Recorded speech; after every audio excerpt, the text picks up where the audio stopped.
now that we're on the subject of Sir Adrian, he is known as the Great English Gentleman.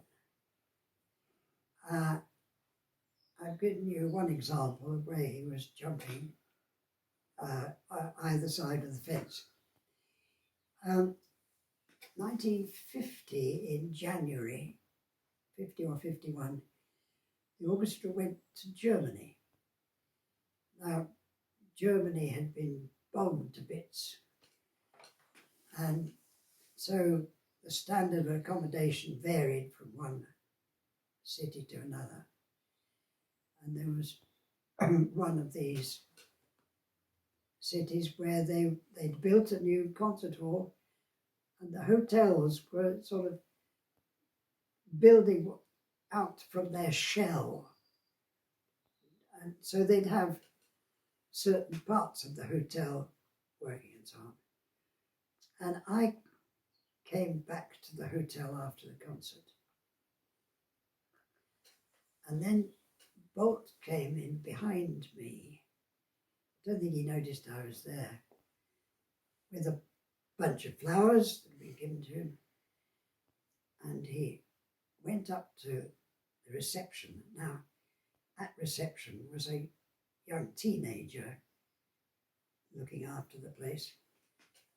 And he went for fluent German, went for this poor boy, because he had insisted he would have ensuite everywhere we went, and he hadn't got ensuite. Threw the flowers at him and stormed upstairs, which was a strange little episode that I was the only witness to.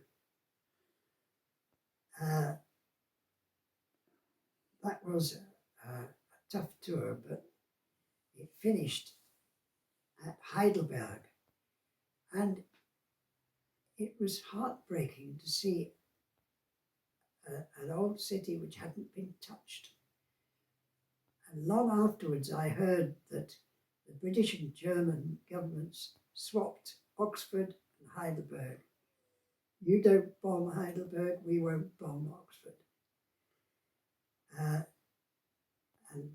at that, in the afternoon of the concert at Heidelberg, I'd arranged for somebody from Alexander's, the horn makers at Mainz, to bring horns for me to try to buy one. So one of the Alexander brothers turned up in a pre-war DKW two-stroke car full of horns.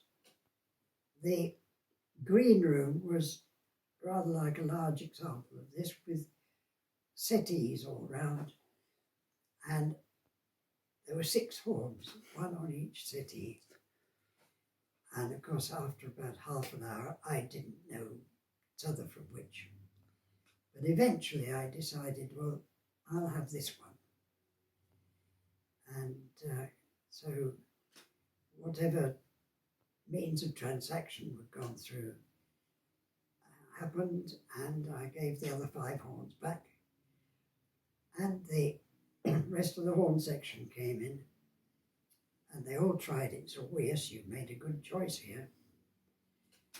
And Francis Bradley said, play it tonight. I said, well, I don't know whether that's good. Oh, play it tonight. Well, when your big boss tells you to do something, you do it. And we were playing Don Juan by Richard Strauss, which to my amazement had become a standard work in our repertoire. It wasn't any longer something you sort of built up to. And at a point where all 4 horns are playing in unison, da dee da da da dim ba da da da da ba da da da do yo yo yo yo yo. I could not play that F sharp at the top of the instrument, and for 3 weeks I couldn't play it without it wobbling about all over the place.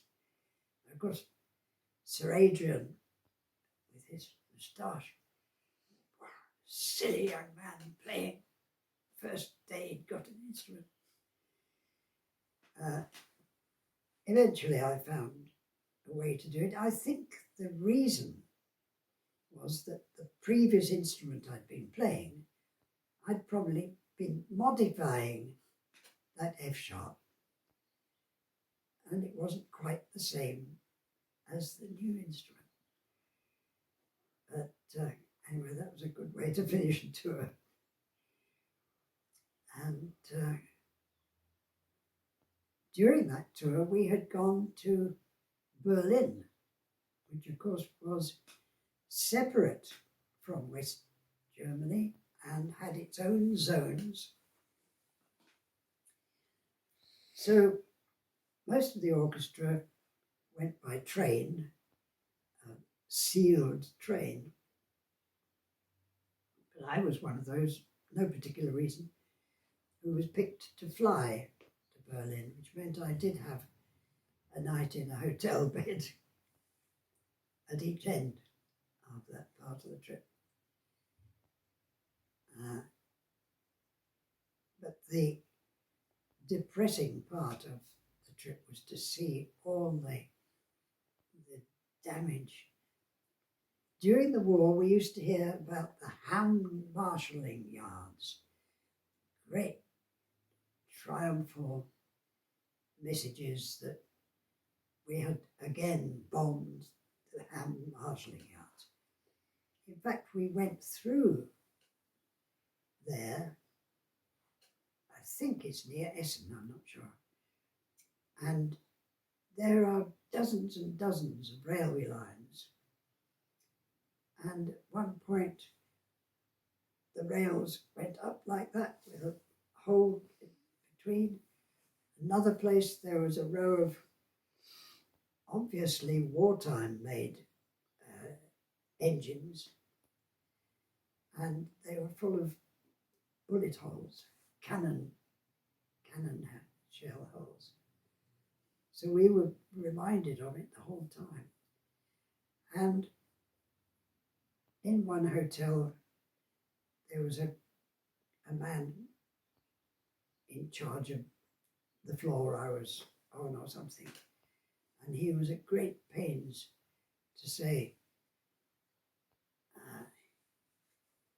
ich war nur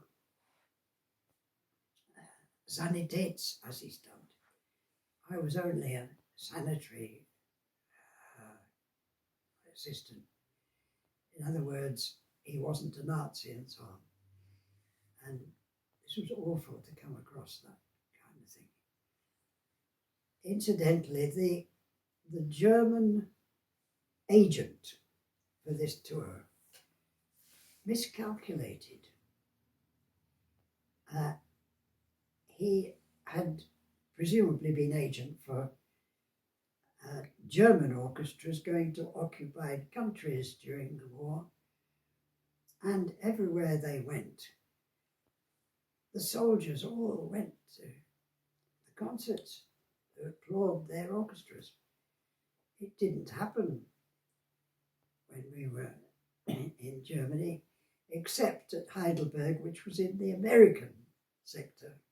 And we could hear a very American twang coming up from the audience as we came on stage.